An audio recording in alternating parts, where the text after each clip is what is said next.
No one is ever prepared to be betrayed in a room full of cream-colored balloons and fake laughter. I wasn't either. That morning, my mother called and told me to come early to help tie ribbons for my sister's baby shower. I still drove over. I still brought the gift box I had picked out the week before. I still reminded myself not to be upset that Logan had disappeared again the night before. But the moment I stepped into the house, I saw my husband standing in the kitchen, one hand resting against my sister's back in a way that was far too intimate, while my mother had gone pale like someone watching a house collapse at her feet. In that instant, I understood that the baby on the way was not the only secret this family had been keeping. My name is Tessa, and this was the day the lie came apart. My name is Tessa. I am 33 years old. I live in Dallas, Texas. I work as an HR manager for a well-known financial company in the state. My job requires a clear mind, quick reactions, and the ability to read a problem before it blows up. Maybe that is why I was the first one to feel it when my marriage started slipping out of rhythm. At the time, though, I still did not have the right name for what I was seeing. I had been married to Logan for 6 years. From the outside, my life looked neat. Clean house, decent car, 2 good jobs, weekend dinners with my parents. Logan was not the kind of husband who was bad from the start. That is what made everything that came later hurt so much more. He used to look me in the eyes when I spoke. He remembered how I took my coffee. He once drove nearly an hour just to bring medicine to my office when I had a fever. Logan had a kind of warmth that was just enough to make people believe in him. He was never overly sweet, never showy. He knew how to make you feel that he was there and that you had been chosen. The first years of our marriage were not perfect, but they were real. We went to work, came home, fought over the remote, ordered food that was too spicy and regretted it together, and by the end of the night, we still reached for each other as if that were the most natural thing in the world. Then came 2 years of trying for a baby and not getting one. That changed the rhythm of the house. There was never a fight big enough to retell, no obvious betrayal I could point to right away. We just touched each other less, sat close, less often. Logan started answering me in short, functional ways. I stopped telling him little stories from work because I could feel him listening with only half his mind. Everything between us stayed polite, stayed in role, stayed decent enough that outsiders would not notice anything. But the warmth disappeared very slowly. My sister's name is Miranda. She is 3 years older than I am. If I am the kind of woman people take time to warm up to, Miranda walks into a room and has people in her corner within minutes. She is beautiful in a soft way. She speaks just slowly enough to sound sincere. Her eyes know exactly how to rest on someone like they are the only person who could possibly understand her sadness. Growing up, she and I were never raised the same way. I was always the one who had to be okay first. If anything went wrong, my parents looked at me like I should understand more, yield more, stay calmer. Miranda was different. She was allowed to fall apart, allowed to mess up, allowed to need someone else to clear the path for her. My mother, Diane, used to say every child has a different temperament, so love has to look different too. But that kind of different love, once you grow up and look back, usually means one child is expected to pull herself up, while the other always has someone reaching out before she even hits the ground. Miranda began showing up in my married life more and more right when my marriage was at its most tired. At first, she just dropped by after work. She would bring salad, pastries, or a bottle of wine and say she was already nearby, so she figured she would stop in. Then it became weeknight dinners, then weekends sleeping over because she was too lazy to drive back to her apartment, then afternoons when I came home from work, opened my front door, and found her standing in my kitchen, hair tied up, opening my refrigerator as if it were her house too. I did not react strongly. Part of that was because I grew up in a family where an older sister dropping by was always treated as closeness. Another part was because I was tired too. There were weeks when I came home and just wanted to hear another human voice in the house so it would feel less suffocating. My mother even praised Miranda for being so caring toward me. She said sisters who still stayed that close as adults were rare these days. Little by little, Miranda's presence in my house stopped feeling like an event. It became background, That was exactly what made it dangerous. I had no proof from the beginning about Logan and Miranda. If I had, maybe everything would have been simpler. What I did have was a pile of little details that bothered me in ways I could not quite put into words. There were jokes between them that I did not know the origin of. Times I asked Logan something, and he did not look at me first. He glanced at Miranda instead, as if waiting for a tiny bead of confirmation. Moments when the two of them were talking and both fell silent the exact second I walked into the room. Then the conversation restarted on a different subject. One night, close to midnight, I went downstairs for water and saw Miranda standing on the other side of the kitchen island, laughing quietly. Logan was on this side, too close for the distance of an ordinary brother-in-law. They were not touching, nothing I could accuse. Still, their bodies were holding exactly the rhythm of intimacy. The second they saw me, Miranda turned away to get a glass. Logan opened the fridge, even though he clearly did not need anything in it. I stood there for a few more seconds, then told myself not to overthink it. I knew I was exhausted from infertility. I knew my body had been dragged through too many cycles of hope followed by disappointment. I knew those months made women more sensitive to every shift inside a home. That was why I kept myself under such tight control. I did not want to become the kind of wife who saw betrayal in every corner. I did not want to be the woman who one day sat there humiliated, realizing it had all been in her head because she was in too much pain. Every time Miranda bothered me, I reminded myself that she just came around a lot because she cared about her younger sister.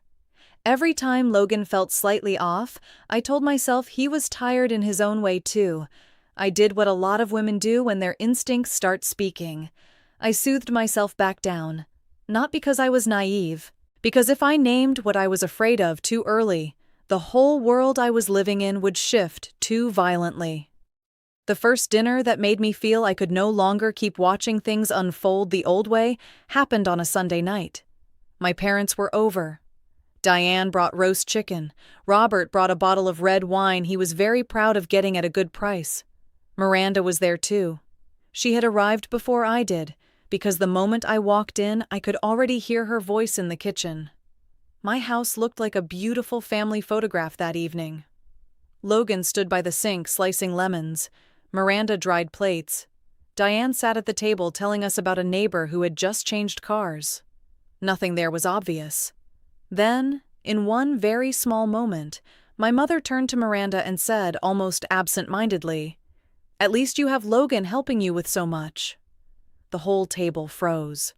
That very brief stillness was what turned me cold. Logan dropped his eyes immediately, as if something inside the salad bowl had suddenly become fascinating.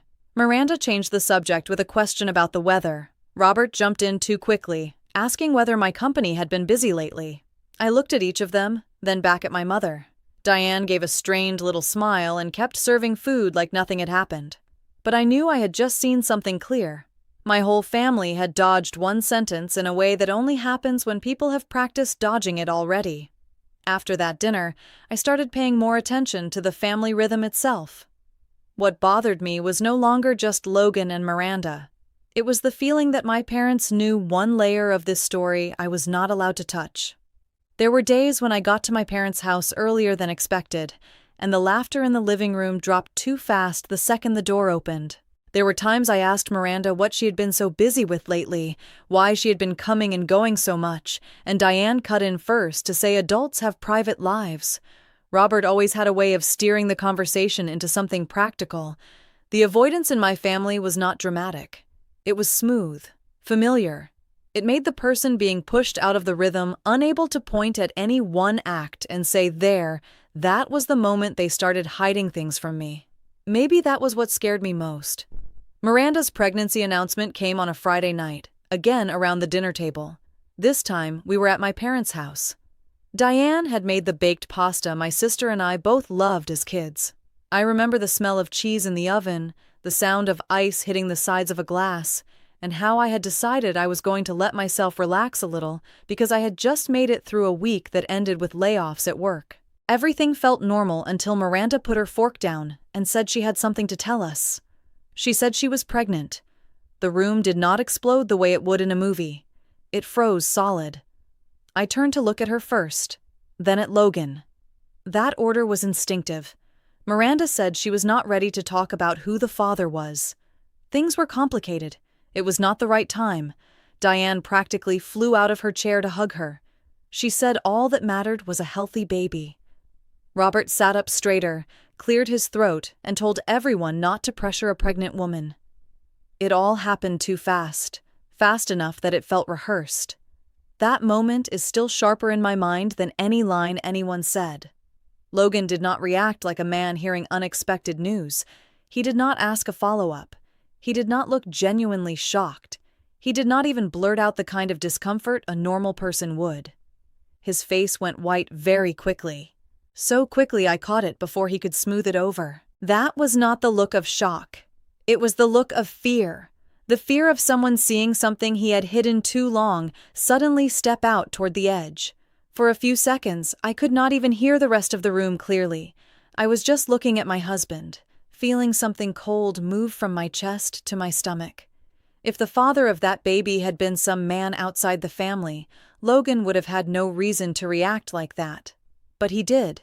The body tells the truth faster than the mouth ever does. After that dinner, the structure of my family changed almost overnight. Miranda became the new center.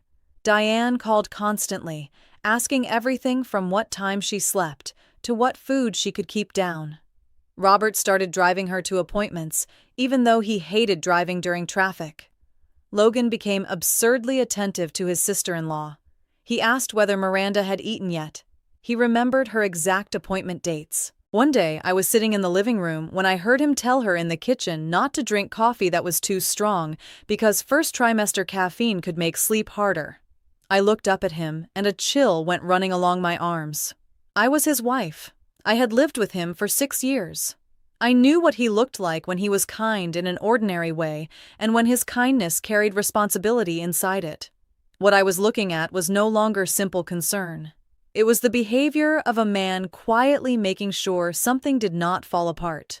I had not caught my husband in bed with my sister, but the night she announced her pregnancy, I saw something even worse. Logan did not react like a man who was surprised. He reacted like a man who knew exactly what that baby could destroy. Miranda's pregnancy did not just land on the dinner table and fade away. It shifted the axis of the whole family overnight. The next morning, I was still sitting at the kitchen table with a mug of coffee gone half cold when Diane called. She did not ask whether I had slept. She did not ask what time I was heading to work. She only said Miranda had been very nauseous the night before, so she needed to go over early. I said okay just to answer her, but my mind held on to one thing. Just the day before, my sister had said she was not ready to say anything more. By morning, the whole family was already moving around the pregnancy like a machine that had been doing this for much longer. The days that followed moved quickly. Miranda became the center. Diane called every morning, then again at night. Robert started driving her to appointments, despite the fact that he hated rush-hour traffic. Logan showed up for far too many things that should never have required a brother-in-law. He asked Miranda what she could eat that day. He texted reminders for her to bring water when she went out in the heat. He carried things from the car into my parents' house as if that had been his place in the system all along. I stood there in the middle of it, feeling myself pushed farther and farther toward the edge of the family photograph. No one told me to leave. No one openly said my role had grown smaller. Yet every movement in that house revolved around Miranda now. At first, I still tried to explain everything to myself in the kindest way possible. Maybe people worried more because she was pregnant. Maybe after 2 years of living with disappointment, I was simply more likely to feel left out than I would have otherwise. Then Diane started controlling the very shape of my questions. Every time I brought up the baby's father, my mother cut me off almost immediately. She said not to stress Miranda out. She said a pregnant woman needed peace.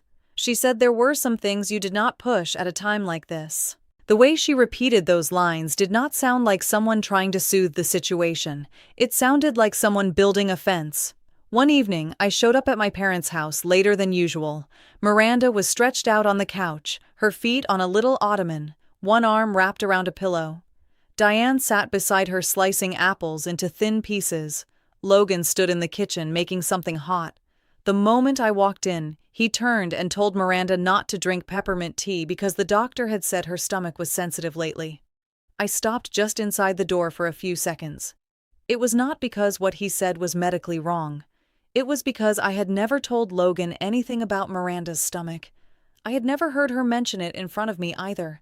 Yet he knew. He knew in the effortless way people know information that has passed through them often enough to become reflex. I said nothing. I took off my shoes, walked in, and sat down across from them as if my heart had not just tightened. Details like that did not happen once. They came over and over. Each one small enough that if I retold it, an outsider would call me oversensitive. Logan knew Miranda's next appointment date before I did. He knew which smells made her sick.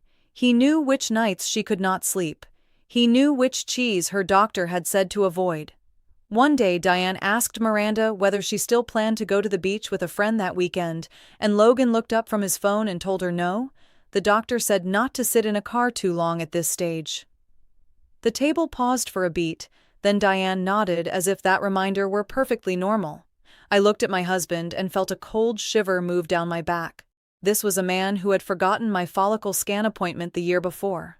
With Miranda, though, he remembered the smallest things. After several weeks of that, I began thinking back through older moments. There had been days when Logan said he had to step out for work, and those lined up with days Miranda said she had an appointment. There had been weekends Logan vanished under the excuse of meeting clients, and Miranda just happened to go quiet in the family group chat at the same time. One Saturday around noon, I had called to ask whether he would be home for dinner. Logan never picked up. That night, he texted that he was with a client across town. In the same window of time, the family group chat showed Miranda leaving the thread and coming back more than 2 hours later. Before, I had not connected those dots. Looking back, each little fragment moved into place on its own. I hated that feeling.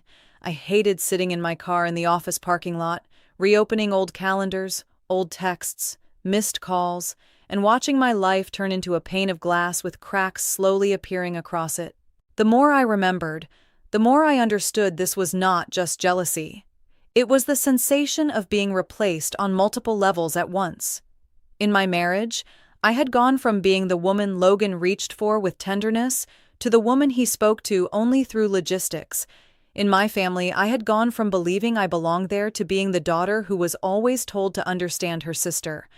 On an even deeper level, I could feel myself being pushed out of the way my family imagined the future. Before, when children came up, the room had instinctively tilted toward me. 2 years of infertility had already made that painful. Now the gaze had shifted fully to Miranda, as if the baby inside her had already been folded into the center of the family before I even knew why. One careless line from Diane made it impossible for me to keep pretending I was wrong. That day, it was just me, my mother, and Miranda in my parents' kitchen. Robert was outside cutting the grass. Logan had not arrived yet.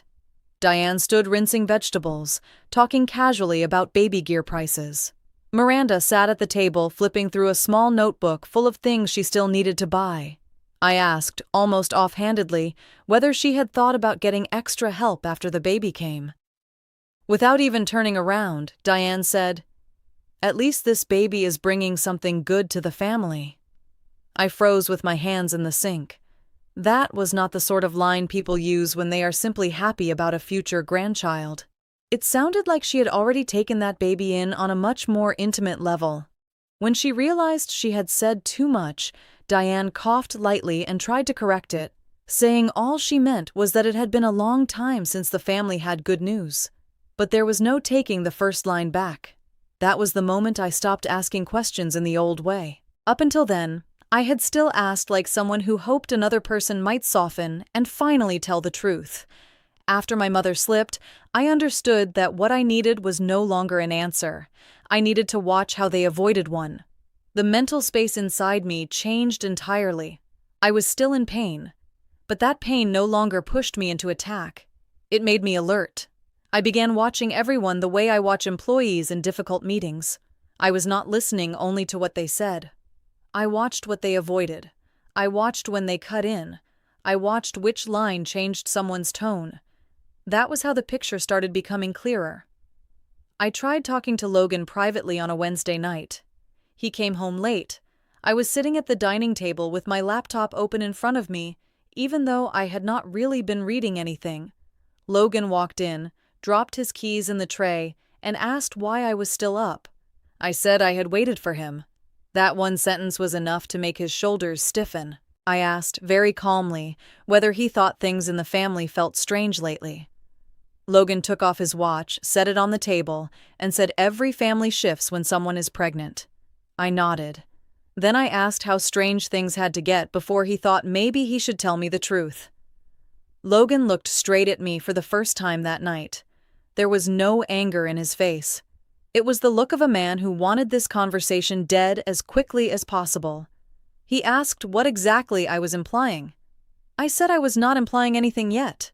I just wanted to understand why he knew more about Miranda's life than I did, why he remembered her appointments, why he always seemed to be there when she needed someone.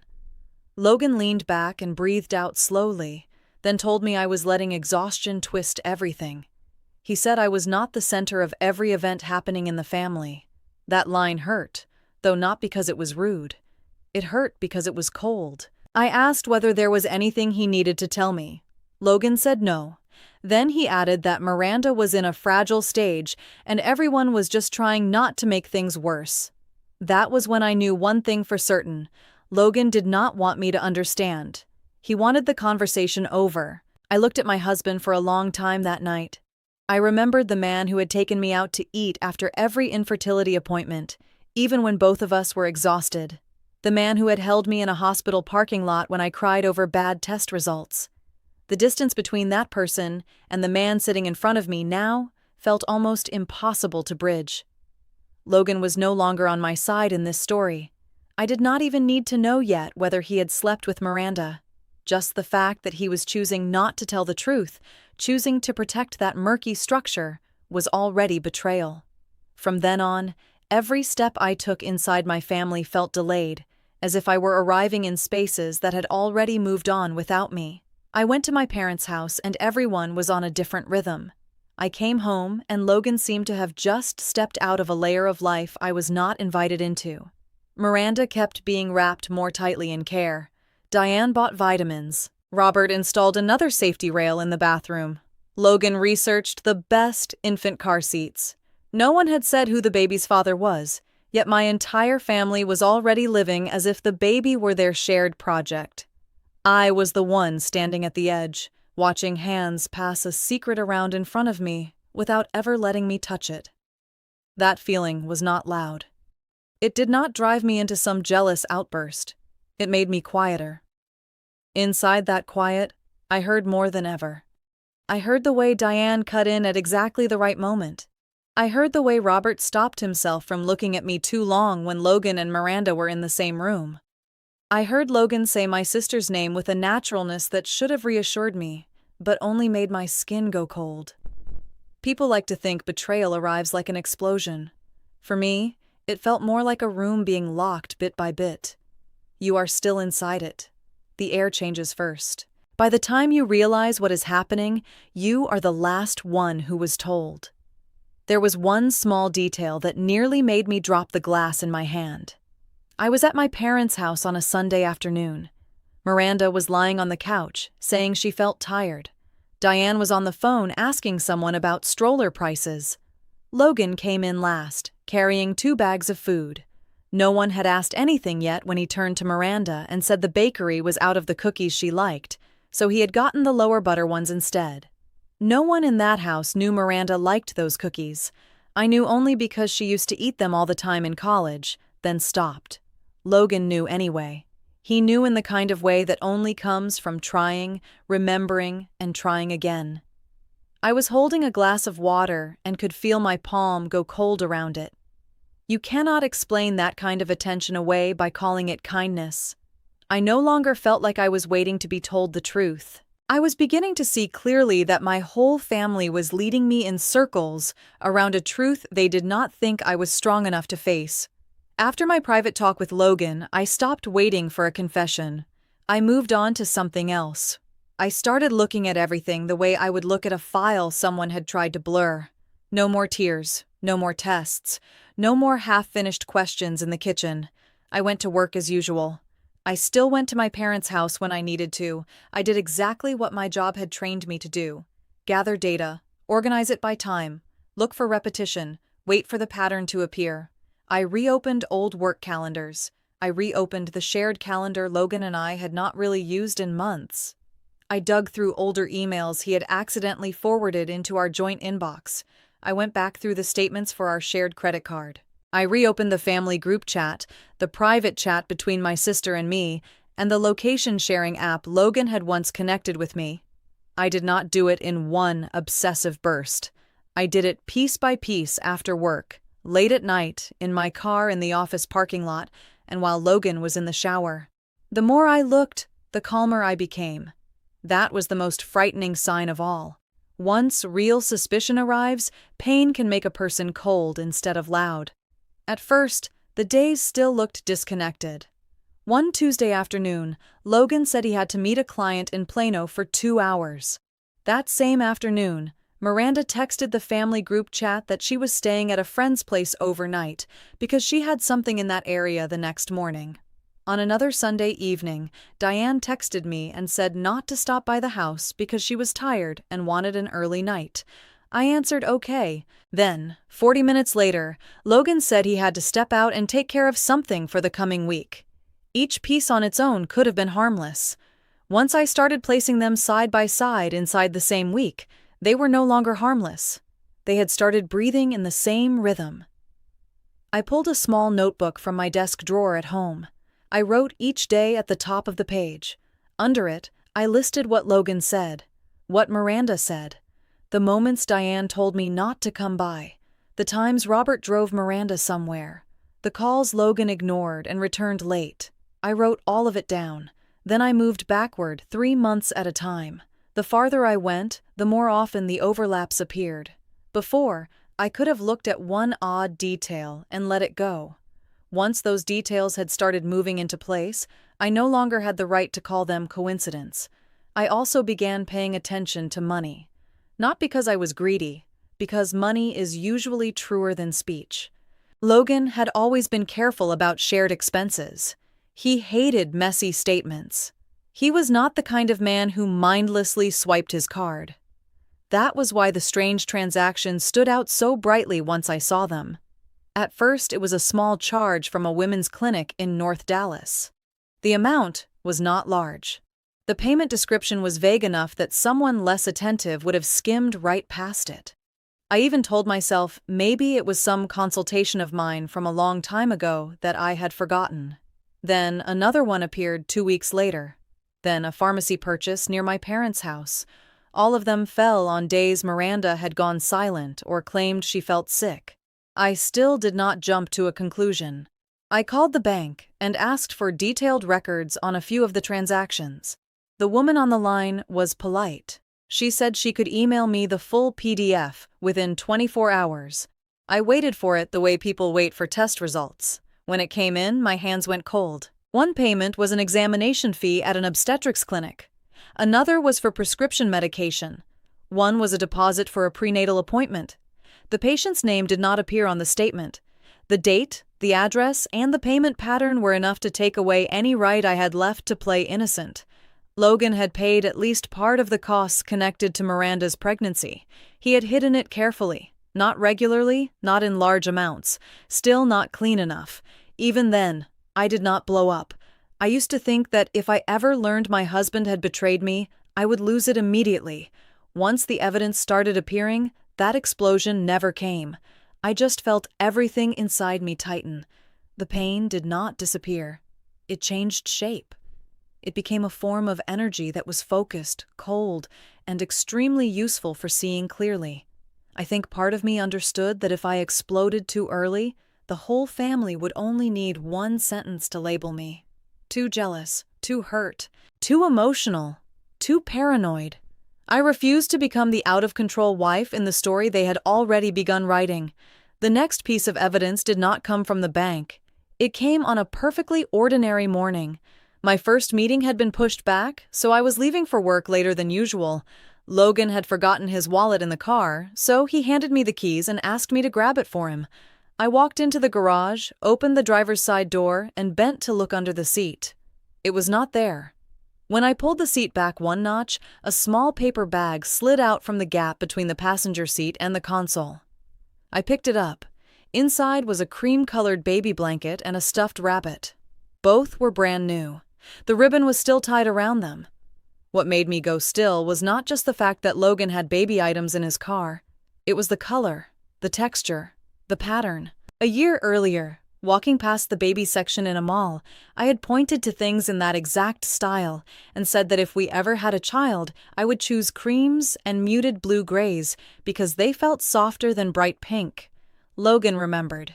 Now he was carrying a version of that choice in his car, and it was not meant for me. I put everything back exactly the way I had found it, not because I was weak, because I had gone too far to return to instinctive confrontation. If I brought the bag into the house and asked what it was, Logan would have had an answer ready. Bought it for someone. A gift for a coworker. A mix-up. Too many exits. I shut the car door, took the wallet inside, and left for work as if nothing had happened. On the way to the office, I had to pull over once just to breathe. That little blanket said more to me than any full confession could have. It told me Logan was not just entangled in Miranda's pregnancy. He was inside it. That afternoon, I reopened the laptop at the dining table and started searching through older emails in the shared household inbox. I searched by clinic-related terms, area names, prescriptions, and the abbreviations I had seen on the statement. After nearly 40 minutes, I found an appointment confirmation that had slipped into the promotional folder. The email itself was short: time, location, file number. Then the line that made me read it 3 times. Emergency contact, Logan Mercer. I might have managed to lie to myself about a payment. I might have soothed myself into believing the things in the car were for someone else. That line left no room for innocence. No one accidentally becomes the emergency contact on her sister-in-law's prenatal file. By then, the thing that hurt me most was no longer Logan. Yes, he had betrayed me. But the more I pulled the pieces together, the more I understood that my parents had known from early on, not recently guessed, known. Chosen silence. Built a fence around every question I tried to ask. Chosen to protect the surface of the family instead of protecting their daughter.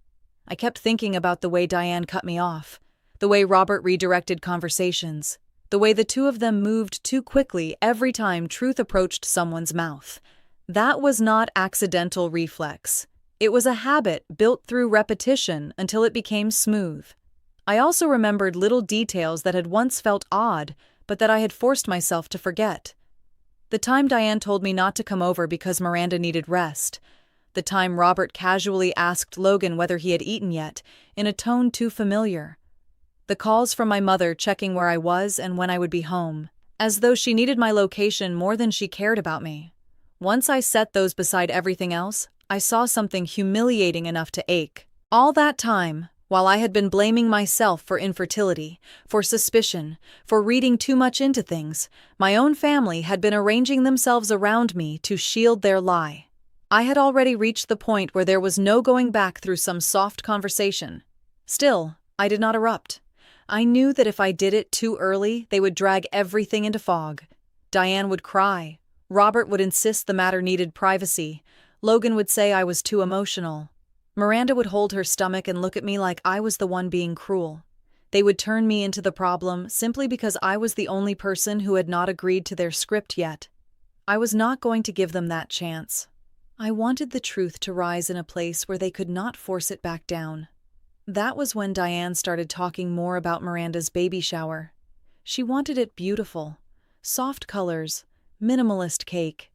A guest list small enough to feel intimate. What made me understand her real goal was not the party itself. It was the invitation. Diane wanted me there, not just for the appearance of sisterhood. She wanted me in that room so every relative could look and tell themselves our family was still intact. The wife was still here. The sister was still being celebrated. The baby was still being welcomed. Things were only a little complicated, but safely under control. I listened to my mother talking, one hand smoothing the kitchen counter, and realized that was exactly the room I needed. I agreed almost immediately. Diane looked surprised for a second. I just nodded and said if Miranda wanted me there, I would come. That ease visibly relaxed my mother. People guarding a secret often get careless when they think the person being deceived has decided to stay quiet. I did not need more proof that Logan had betrayed me. I already had enough. What I needed then was a room bright enough, crowded enough, watched enough, that no one could wriggle out by turning me into the crazy one. The night before the guest list was finalized, I sat in my car outside my parents' house for nearly 10 minutes before going in. The kitchen lights glowed warm through the windows. Through the glass I could see Diane, Robert, Miranda, and Logan standing around the island. No one was touching. Nothing looked blatant. Still, they were standing in a circle that already had no space for me in it. I sat there with my hands on the wheel and understood one thing with full clarity. This family was not covering a single mistake. They were trying to build a future on top of a betrayal they had all silently agreed to maintain. I shut off the engine, adjusted my shoulders, and walked inside as though I were still the last one to know. In my mind, though, everything had settled. By then, I no longer needed more proof that my husband had betrayed me. What I needed was a room bright enough that my family would no longer be able to look at one another and pretend not to know. My parents' house on the day of the baby shower looked like a greeting card assembled by someone too careful for it to be innocent. Cream balloons were clustered at the base of the staircase. Pale pink roses were arranged thickly across the dining table. Gift boxes were stacked by height, the wrapping paper chosen in matching shades. A white cake sat in the middle with Miranda's name written on it in soft gold lettering. Everything was sweet, bright, clean, and pleasing to the eye. If you stepped in and only looked around once, you would not think anything ugly was sitting beneath all that sugar. I saw it immediately. This party was not just about celebrating a baby. It had been built so people could look at it and reassure themselves that my family was still whole. I arrived 15 minutes early, exactly the way Diane had asked me to. I wore a dark blue dress, my hair pulled low, my makeup light. I carried a carefully wrapped gift and a tray of pastries I had picked up on the way. The second I stepped through the door, Diane was fixing a flower arrangement near the window. She looked up, and for only a flash I saw her jolt at how calm I was. Her smile came too fast. She told me my timing was perfect because she had been worried she would need another set of hands. I said okay, passed her the pastries, and set my gift down with the others. I did not cry. I did not snap. I did not ask anyone a single question. My calmness alone knocked the whole family slightly off balance before the guests had even arrived. A few minutes later, Miranda came down the stairs. She wore a long beige dress, one hand resting on her stomach, the way pregnant women do when they know they are being watched. She walked slowly enough for people to see that she needed room made for her. Her eyes met mine, and she hesitated for one tiny beat. Then she hugged me very lightly, so carefully that the whole thing felt fake. Her perfume was the same one she had always worn. The way she whispered, "I'm glad you came," sounded less like gratitude and more like a woman checking what role I had come there to play. I smiled and told her I did not want to miss her special day. Miranda held my gaze for another second, then let go. Logan arrived last. He pulled in out front, came through the front door carrying a long white box, wearing a pale blue shirt with the sleeves rolled up, looking exactly like the kind of decent man people expect at a family party on a weekend afternoon. When he saw me already there, he paused for only a beat. Not surprise, just a slight slip in rhythm. Then he walked straight to Miranda first. He asked if she had eaten yet, asked whether her feet were swelling, asked whether the pillow on that chair was soft enough. Logan said all of it with such natural ease that it sounded like routine. Guests started arriving after that. The doorbell kept ringing. A friend of Diane's, 2 aunts from my mother's side, a neighbor couple, a few of Miranda's former co-workers. People walked in, looked at her stomach, laughed at the right volume, set down gifts, and quietly chose a position in the room. Diane moved fast between the kitchen and the living room. Robert took over greeting people, pulling out chairs, pouring drinks. They wanted me there as proof that everything between us was still stable. It took less than 30 minutes for Logan's wrong kind of intimacy to begin showing. He stood too close to Miranda when all she needed was more water. He pulled out the chair with extra cushioning before she even sat down. Once, Miranda barely frowned, and Logan had already turned and said, "Don't drink that one. It has too much lemon. You said this morning your reflux was bad." One of my aunts asked if Miranda wanted apple juice instead, and Logan answered for her, saying it was too sweet. The doctor had said to cut back. He reacted faster than necessary, knew more than a brother-in-law should know, and moved with a naturalness that could no longer pass as ordinary. I stood by the gift table writing down who each card belonged to. A few guests came over and told me Miranda was lucky to have a family that cared so much. I smiled just enough, nodded, and kept writing. All the while, I watched Logan at the edge of my vision. He brought Miranda another pillow. He remembered the exact cookies she could eat. He pulled a thin blanket over her legs when the air conditioning turned cooler. Every gesture was small. That was why it was so disturbing. Put 10 gestures like that side by side and they stop being polite. They become something else. By the time they started opening gifts, the room was full and lively in exactly the right way. Diane called everyone closer. Robert turned on another lamp in the corner. Miranda sat in a single chair in the middle of the rug, her belly turned outward like the center of gravity in the room. Boxes were opened one after another. Diapers, washcloths, tiny clothes, bottles, soft books. Laughter landed where it was supposed to. I sat a little off to the side, close enough to hear clearly, far enough that no one could force me into constant commentary. Logan stood to Miranda's left. He did not sit. He did not move away. He stayed there like a man standing guard. Then came Logan's gift. I knew it would matter the second he stepped forward with that long box in his hands. Miranda looked up at him. That look alone showed me something old and intimate between them. Logan set the box in her lap and told her to open that one first. His voice had dropped lower than usual. Softer, too. The room had gone just quiet enough for people to pay attention. Miranda gave a tight little smile, untied the ribbon, opened the box, then stopped. Inside was a delicate white gold bracelet. In the center was a small round charm. Miranda turned it over. The due date had been engraved there, not just the date. There was another short line beneath it, one she tried to cover with her finger. I had already seen it. For our little girl. The room slowed. No one said anything for 2 full seconds. One of Diane's friends finally blurted out, "Oh, that's beautiful." But the sentence hit the floor and stayed there. The gift had moved outside the safe zone of extended family. A brother-in-law can buy a rocker, a blanket, or a toy. A bracelet engraved with a due date and a line to the baby does not belong to an outsider. Logan had gone too far in the middle of a public stage. Diane rushed in to save the room almost immediately. She laughed and said Logan was always so thoughtful, then reached out as if to take the bracelet for a closer look. Instead of fixing anything, she dropped another piece of the mask. She blurted out, "Logan always knows what you need better than the rest of us."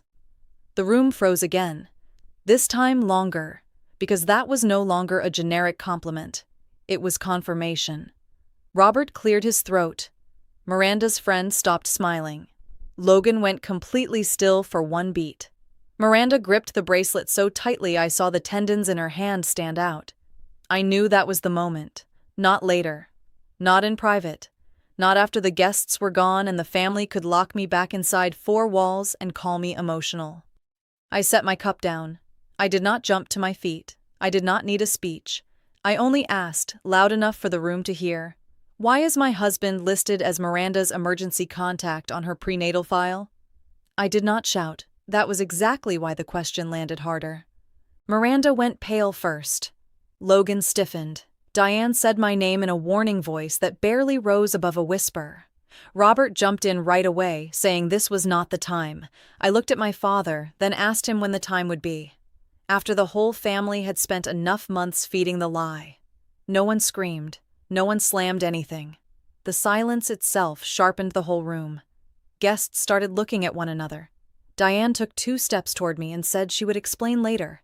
Just not now, not like this, not when my sister was pregnant. I looked at her and felt how old that line had become. For weeks, every time I came close to the truth, my mother had used Miranda's pregnancy like a shield. I asked very quietly which part she wanted to explain first, the email or the payments. Logan turned to me then and lowered his voice, telling me we should take this outside. I shook my head. Outside was where he had been living in the blur for too long.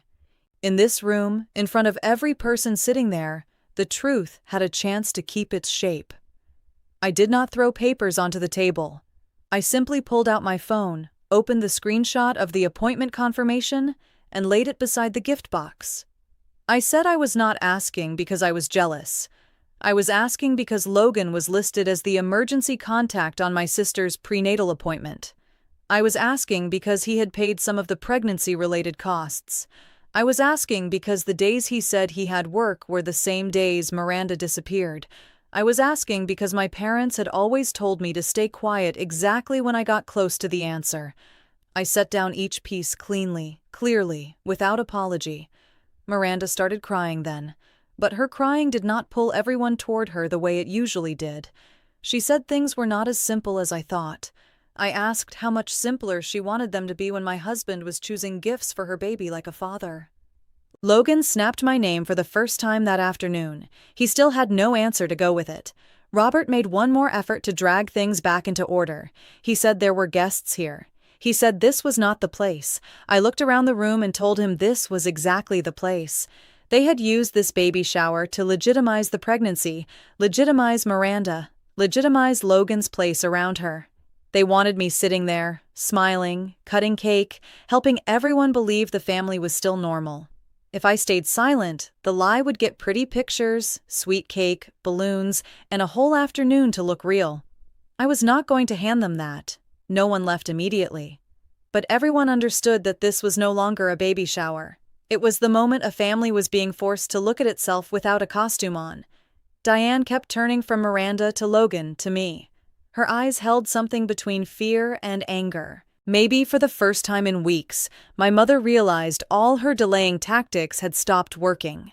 I put down the final piece then. I said I did not need anyone in that room to confirm anything for me anymore. I only wanted one honest answer in front of the people my family had just tried to shepherd through the afternoon under false pretenses. Logan stared down at the bracelet in the box. Miranda held her stomach, her mouth trembling. Diane told me to stop. Those 2 words told me everything. Not sorry. Not let me explain. Just stop. From the beginning, their highest priority had never been protecting me. It had been stopping me the exact second the truth started taking shape. I did not ruin my sister's baby shower. I just stopped playing background scenery in a performance my whole family had built out of my marriage. I stood in that room for a few more seconds after my last question landed. No one came close. No one hugged me. No one told me I was mistaken. Everything had surfaced clearly enough that there was no room left for those familiar comfort lines. Logan stepped toward me halfway, then stopped. Miranda stayed in the chair, arms wrapped around her stomach, unable to look at me directly. Diane stood beside the cake table, hands clenched. Robert kept staring down at the floor as if that were the only stable thing left in the room. The air did not explode. It thickened. Logan broke the silence first. He said things were not as simple as I thought. His voice no longer held the even rhythm it had earlier. I turned to look at him. I no longer saw my husband. I saw a man trying to piece soft words together into a story that could still hold. Logan said our marriage had been strained for a long time. He said the last 2 years had worn both of us down. He said everything had happened naturally. No one had meant to hurt anyone. He said Miranda was fragile and needed protecting. He said he never wanted to hurt me. The sentences came in a familiar order. I listened to them like I was listening to a language I already knew the structure of. I did not cut him off. I let him finish. I watched the way he chose his words, the way he avoided clear verbs, the way he turned circumstance into a substitute for responsibility. When Logan reached the part where it had all just slipped into being, I asked a very quiet question. So, being listed as her emergency contact was part of the slipping too? He froze. It was not a loud question. It was enough to show the hole in everything he had just said. By then, Miranda could not hold on to her fragile image anymore. She looked up at me and started saying things that were nowhere in the script the family had been rehearsing for weeks. She said she had lived behind me her whole life. She said I had always been the chosen one, the one who did things right, the one who made our parents feel secure.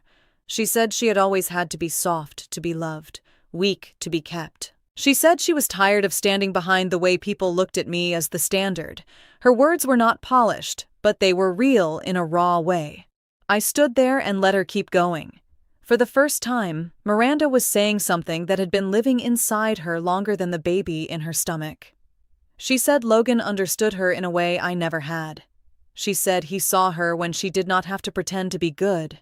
She said there were things she had always wanted, but never let herself reach for, because I had always been standing there like a shadow that was too proper, too put together. I did not argue with her. I only asked one thing. So, you took your sister's husband to make up for it? Miranda stiffened. The question held no shouting, but it named the act correctly. Once it had a name, there was no room left to blur it. Diane stepped in immediately. She said enough. She said both of us needed to stop making it worse. She said this was not the way to deal with it. There was nothing neutral in her voice. It leaned entirely toward restoring the old structure. She did not say who was right or wrong. She only wanted everything to return to the condition it had been in before I opened my mouth. Robert nodded along, saying things like this needed time and family was something you held on to. I looked at both of them and understood with total clarity. They were not standing in the middle. They had chosen long before that moment. They chose to protect the child who caused disruption because they believed she was weaker. They sacrificed the child who knew how to endure because they believed she could keep enduring. In that moment, I stopped seeing them as my parents. I saw 4 separate people standing in front of me. Logan was a man who needed feedback in order to feel valuable.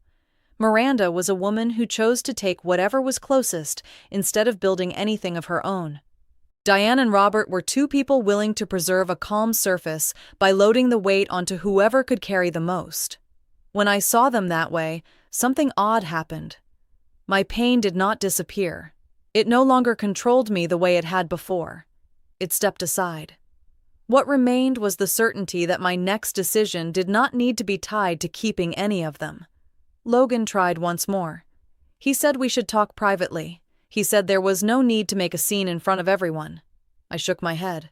I told him I did not need to preserve this image anymore. I did not need to preserve him. I did not need to preserve the way this family looked at itself. The only thing I still needed to protect was the way I would look at myself after that day. Logan said I was making too much of it. I asked him what making too much of it meant. Was it naming the truth, or refusing to stay quiet so he could keep living inside the version he preferred? He had no answer. Miranda started crying harder. Diane moved in to hold her. Robert turned away a step, like he no longer knew where to stand. A few guests quietly set their cups down and headed toward the door. No one made noise. No one pointed. Their faces alone said enough. Everything had shifted. I did not need another outside witness to confirm it. I had all the confirmation I needed from within the room. I told Logan I would be packing, not that second. Soon enough that I would not keep living under the same roof. I told him I would be filing for divorce, not out of rage, out of clarity. There was no foundation left to call a marriage. Logan asked whether I was sure. I nodded. I no longer needed certainty about him. I only needed certainty about myself. Then I turned to Diane and Robert and told them I would not be coming by for a while. Not as punishment, as a boundary. A line I should never have allowed them to cross so many times. No one stopped me, maybe because they did not have a single sentence strong enough to hold me in place. I walked out of the living room, down the hallway, took my purse from the entry shelf, and headed for the door. Passing the gift table, I stopped for a second. My gift was still sitting there unopened. I did not take it back. The baby had done nothing wrong. That child did not choose how it would be brought into the world. It did not choose to be used by the adults around it as part of a lie. I was not going to pour my anger onto a life that had barely even begun. I left the gift there as one small boundary I kept for myself. Outside, the sky was still bright. Late afternoon light was spilling across the cars lined up on both sides of the street. I opened my car door, sat in the driver's seat, put my hands on the wheel, and did not start the engine right away. I sat there for a long time. No crying, no phone calls, no texts. I just sat and felt an emptiness that was very specific. Not the kind that comes from losing everything, the kind that comes from stepping out of a place that had been making you smaller for too long. I took my ring off and set it in the tray between the seats. It was not a dramatic gesture, just the right one, at the right time. That night, I got home before Logan. I opened the closet, pulled out a small suitcase, and started folding the things I would need. I did not drag everything onto the floor. I packed with order: work clothes, personal documents, a few notebooks, my laptop. I left behind whatever could be replaced. I did not need much. I only needed enough to get through the first days without going back to ask anyone for anything. While I packed, I was not thinking about what Logan was doing. I was not wondering where Miranda was lying down. I was only thinking about where I would wake up the next morning. By the time Logan got home, my suitcase was already closed. He stood in the doorway, looked at it, then looked at me. He asked whether I really meant to leave. I told him I did not want to stay in a story where I was only background. He said he could fix it. I asked what he planned to fix first, what had happened, or the way he had already learned to look at me. He went silent. I pulled the suitcase toward the door. No one reached out to stop me. No one said a single thing strong enough to change that decision. That night, I slept in a short-term rental a coworker had recommended. The room was small, neat, clean enough that I did not have to think any further than that. I set the suitcase in the corner, hung a few clothes up, then sat on the edge of the bed. For the first time in weeks, my mind was not racing after pieces. The truth was already standing in the room. I did not need to hunt for it anymore. I did not need to win back my husband, my sister, or even my family. The only thing left worth protecting was my own dignity. The next morning, I woke up early. I made myself a cup of coffee from a small packet I had bought at the grocery store nearby. I stood by the window and looked down at the street below, where people were heading to work like any normal day. The world outside did not know anything about what had happened to me. That did not make me feel lonely. It made me feel lighter. I no longer had to act stable in a bright kitchen just so other people could stay comfortable. I no longer had to explain my pain to people who had chosen not to hear it. Around noon, I texted a lawyer. I booked an appointment. I sent over the documents she needed. I handled it the way I handle anything important in my life. Not too fast, not too slow, not letting emotion knock me off course. I also sent Diane a message. I told her I needed time. I would not be coming over for a few weeks. I did not want more arguments. I only wanted enough distance to keep from being pulled back into the same cycle. Diane replied an hour later and said she understood. I did not answer. Not because I was angry, because every explanation after that point felt useless. That afternoon, I reopened my work inbox, read through email, answered the things that had been waiting. I realized I was getting more done than I expected. Not because I had suddenly become stronger, because I had finally stopped pouring my energy into preserving a story with no place left for me in it. When I closed the laptop, one thing was clear. I had not been left behind. I was the one who stepped out before I could be ground down any smaller. They thought I would be the one who stayed quiet so the whole family could go on looking at one another like nothing had happened. In the end, the only person I refused to betray anymore was myself. Hello, everyone. I'm Sophia from Family Drama True Story. There are family parties where the person hurting the most is also the only one expected to behave with grace. Not because she is wrong, because everyone else in the room has silently agreed that their version of the truth matters more than her dignity. That is exactly what has stayed with me about Tessa's story longer than a simple affair ever could. The deepest wound here is not the fact that her sister slept with her husband. It is the moment Tessa realizes she was the last person in her own family who was allowed to know the truth. That feeling is not just betrayal. It is being pushed out of an emotional room you should have belonged to from the beginning. If you like family stories that hit right where it hurts, don't forget to like this video and subscribe so you can stay with me all the way through the next ones. I truly believe stories like this are not just there to shock us. They help us name things many people have lived through without ever finding the right words for them. To me, the most frightening thing in this story is not the affair in the usual sense. People hear the word affair and think immediately of a bed, a text thread, a moment of being caught. Tessa's story is more disturbing than that. What makes it so hard to shake is the speed with which a lie can become family habit. Give enough people the same instinct to dodge, soften, redirect, and defend, and the betrayed person starts to look like the only one making things uncomfortable. That is painfully true to real family life. People do not always need to do something huge to become cruel. Sometimes all they need is enough coordination to turn the person in the most pain into the one everyone else calls inconvenient. Miranda is also worth talking about carefully. I do not want to flatten her into one easy label and stop there. That would make the story smaller than it is. Miranda is more dangerous than a simple villain. She is the kind of person who has lived in comparison for so long that she stops knowing the difference between building happiness and taking someone else's place.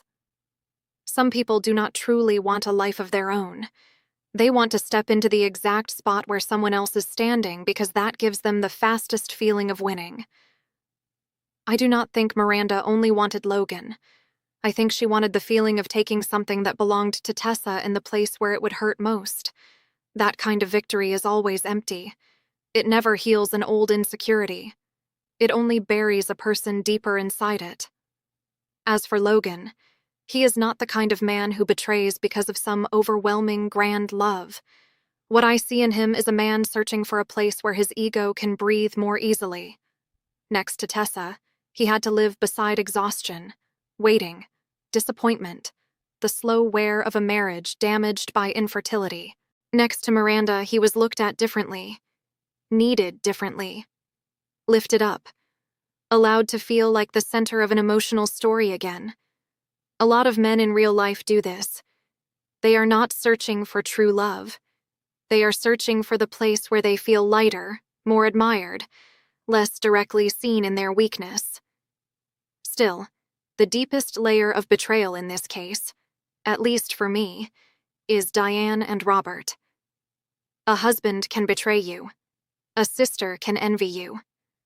Those are terrible wounds, but they belong to a kind of damage we already recognize in many stories. Parents are different. Once parents know the truth and still choose silence, the wound goes much deeper. Diane and Robert did not hide this because of some beautiful version of love. They hid it to protect the surface structure, the meals, the family photos, the sense that their home was still decent. A lot of parents do exactly that in real life. They do not necessarily want to hurt a child. They are simply terrified of what the truth would do to the whole system. The cost of that false peace almost always lands on the child who knows how to endure the most. That is why it hurts so long. I also think the baby shower carries a meaning bigger than the event itself. It is not just a party. It is the place where the lie gets decorated so people can swallow it more easily. Balloons, cake, flowers, laughter, photos, gifts. Everything soft and bright enough to make people forget that underneath it sits something ugly. Tessa did not ruin the party the way people like to say. She simply refused to keep enduring it. That difference matters. The moment someone stops helping hold up a false image, people tend to call them the one ruining the atmosphere. In reality, they are just the first person who refuses to keep serving as scenery for the lie. The ending works because Tessa does not win by taking Logan back. She does not win by forcing Miranda to collapse in front of her. She wins by pulling herself out of a family structure that had treated her endurance like a default setting. That kind of victory costs a lot. It means a woman has to accept losing several familiar things at once. A marriage, a family image, a home to return to. Yet what she saves in the process is the one thing that matters more. She does not lose herself. Some families do not break because one monstrous secret is finally exposed. They break the day the last person still holding on to decency decides to stop being the background for everyone else. That, to me, is the saddest aftertaste in this case. Not that one person destroyed the family outright. It is the realization that the thing called family had been cracked for a very long time, and only one person was still standing there trying to hold it together. If this story touched something in you, leave a comment below the video. I read a lot of comments, especially the short, honest ones. If you have ever lived through the kind of silence Tessa lived through, or if you have ever sat in a room where everyone wanted you not to ask questions, I think you understand why this story feels so heavy. If you want, you can also send your own case, or one you know, to the Family Drama True Story email. The next story we sit down with together might come from you. Thank you for staying with me all the way to the end. I'm Sophia. I'll see you in the next story.